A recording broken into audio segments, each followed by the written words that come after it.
Nation of Fit in 10, it is day 36, the first day into the second half, the first day, officially speaking, of week 6. Numbers were sent out this morning, so you should all have those. I think most people's numbers changed. If you have any questions, please let me know. And reminder for you to send me your feedback.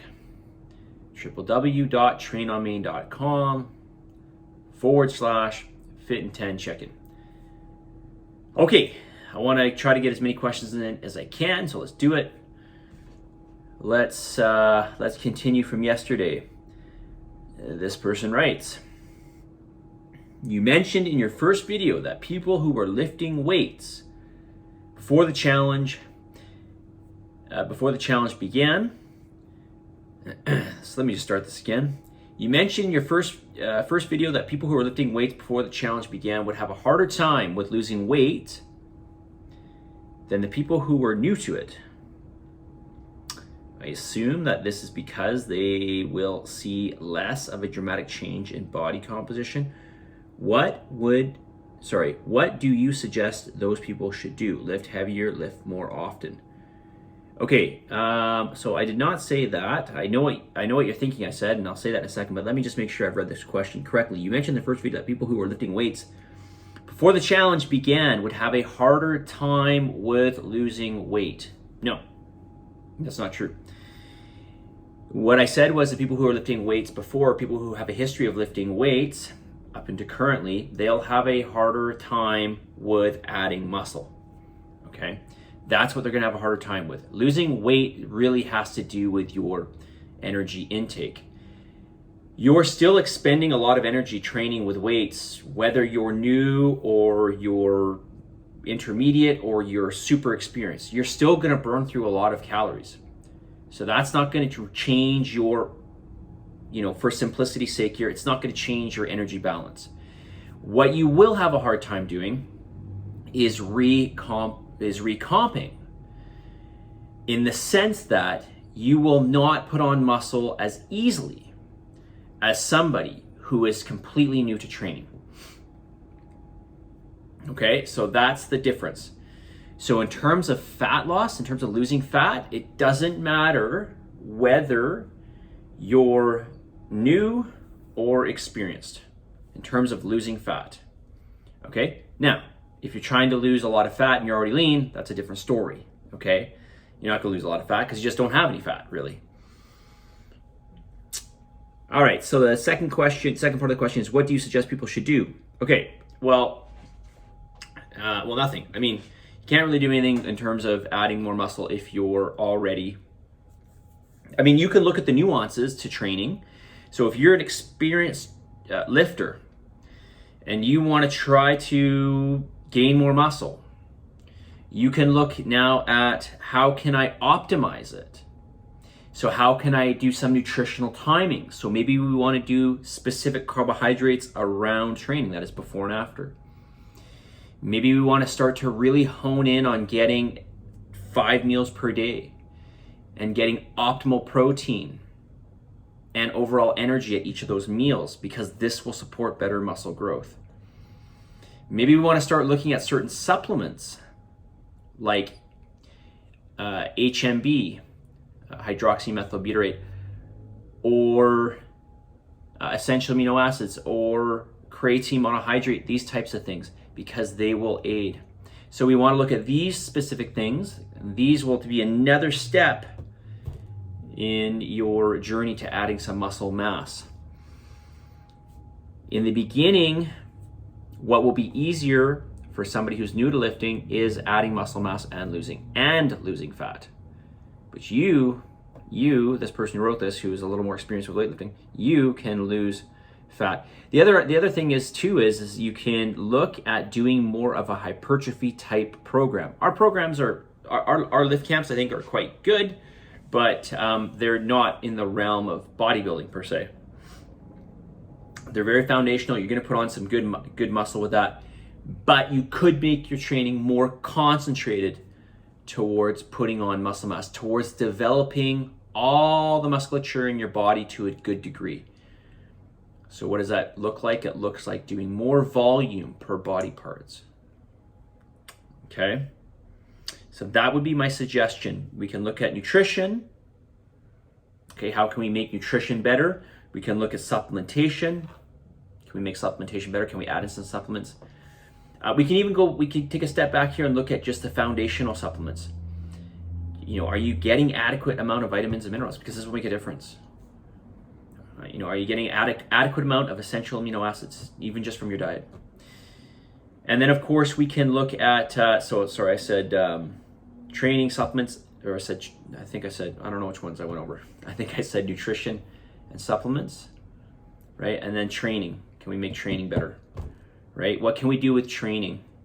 Okay, so I'll say it again. What can we do with nutrition? What can we do with training? What can we do with supplements? All of those things to help us with gaining more muscle for those of us who've been training for a long time and don't have the benefits or you're not going to get the same impetus as those of you who are fresh or haven't trained in a long time. Okay, so hopefully I answered that.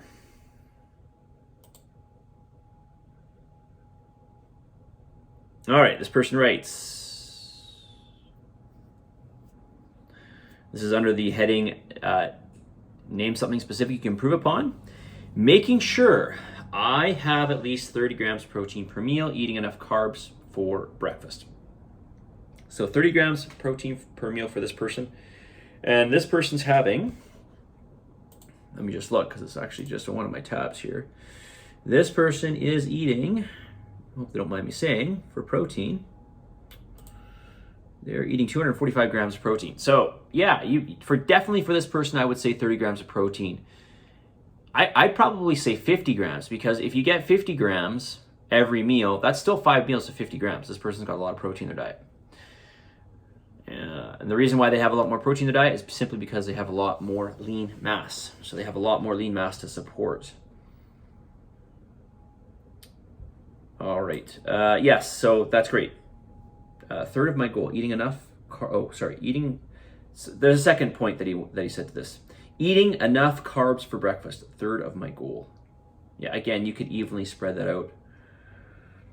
Name something specific you need help with. Last week you talked about eating Himalayan salt every morning. How much do you take?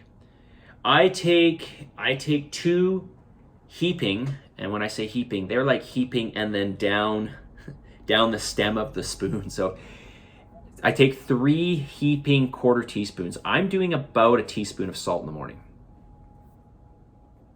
I just leave the quarter teaspoon in the salt. Like I have a big container of salt. I should just put it in a teaspoon. So yeah, I take a good rounded teaspoon of salt. And somebody might say that's a lot of salt, and it is.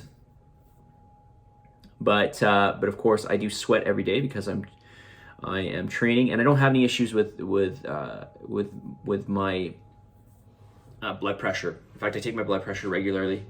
I have a little monitoring system, and it's more just out of curiosity. But on average, my blood pressure sits around 110/70. So it's not super low, but it's lower-ish. It's just below healthy. So I don't have any issues with that, and so long as you don't have any problems with your blood pressure, which hopefully you don't.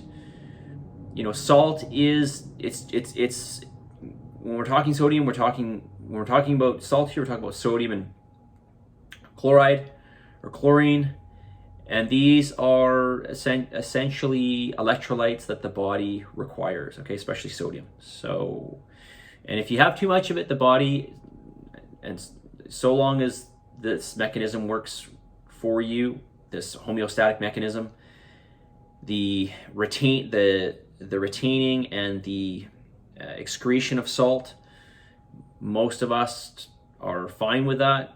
You shouldn't have any issue with whether you have an abundance of salt or not. The only reason why people say watch your sodium intake is because people tend to, especially Americans, tend to eat a diet that's over sodium. They eat a lot of sodium, like tons, because they're eating a lot of convenience foods and fast foods, and these have tons of sodium in them. Okay? If you're eating real whole food, you're not getting a lot of sodium. In fact, your sodium is probably quite low. So add some in. So how much do I take? I take a teaspoon in the morning. I also take it before I train, and I take it about a teaspoon before I work out. And then I add salt to my food. Oh, I'm already 10 minutes. Wow. Okay, I'll read the remaining of these questions tomorrow. Okay, day 36, message of the day. You cannot lose in trying. You cannot lose in trying. In fact, it should probably be written as the only way you'll lose is not trying. Okay, but you cannot lose in trying. In trying, you will only move ahead. The act of pursuing, you can only learn and make progress. Okay, so you cannot lose in trying. Keep trying. Keep persevering. And we still got a lot of the challenge to go, obviously. You can still make mega, massive change so long as, and I haven't said this actually, this challenge, so long as you submit and commit. So long as you submit, and anybody's done my challenge before, you've heard this before. So long as you submit and commit to the challenge, okay? You cannot lose in trying. Persevere, pursue. Keep at it, okay? Positive energy, positive vibes, believe in yourself, and for the love of God, give some gratitude. I'll talk to you all very soon. See you guys.